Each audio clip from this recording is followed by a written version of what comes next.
ہند عتبہ کی بیٹی بہت ہی خوبصورت اور مالدار تھی۔ اس کے پاس ہر قسم کے جانوروں میں سے 1000 اس موجود تھی اور 1000 غلام تھے، اور لکڑی کا ایک ہودہ تھا جو موتیوں اور جواہرات سے مرصع تھا، اور اس کا شوہر پاکہ بن مغیرہ جوانان قریش سے تھا جو بہت ہی مہمان نواز تھا۔ لوگ اس کے پاس آتے تھے اور بغیر پردہ کے اس کے یہاں داخل ہوتی تھی۔ چنانچہ ایک دن پاکہ اپنی کسی ضرورت سے باہر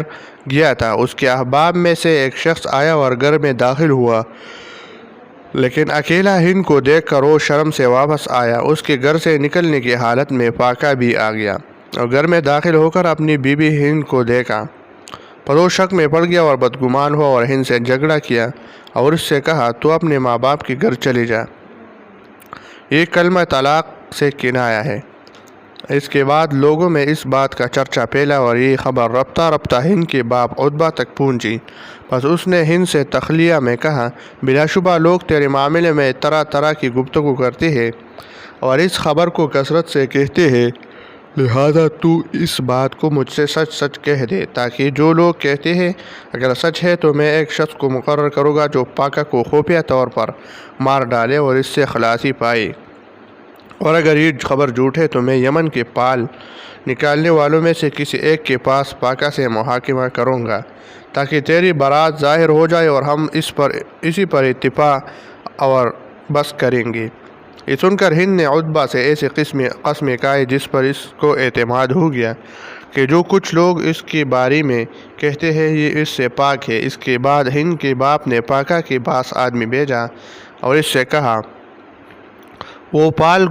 گو معین کے پاس اس وقت میں محاکمہ کرے اور فیصلہ چاہے، اور کہا تو نے ہند کو ایک سخت کام اور بڑی بلا کے ساتھ تہمت لگائی ہے، اس لیے محاکمہ ضروری ہے۔ چنانچہ پاکہ بنی عبدالدار کی ایک جماعت میں نکلا اور ہند بنی امیہ کی عورتوں کی ایک جماعت میں گھر سے نکلی۔ پس جب ان لوگوں نے شہر چھوڑا اور کاہن پالگو کے قریب ہوئی تو ہند کے باپ نے اس کو دیکھا۔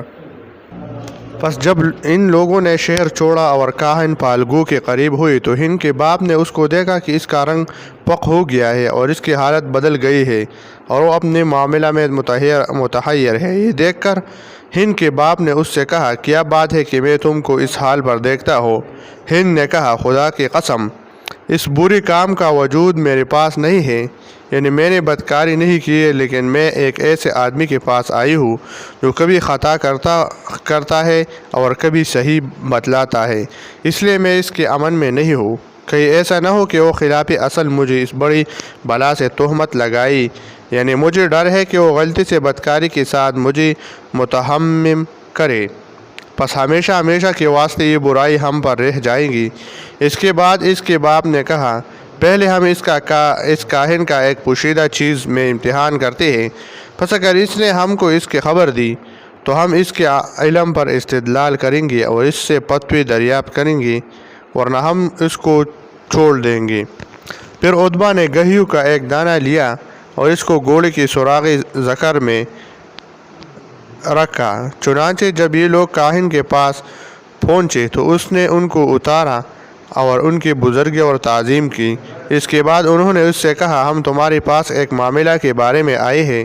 اور ہم نے ایک چیز چھپائی ہے تاکہ ہم اس سے تمہارا امتحان کریں،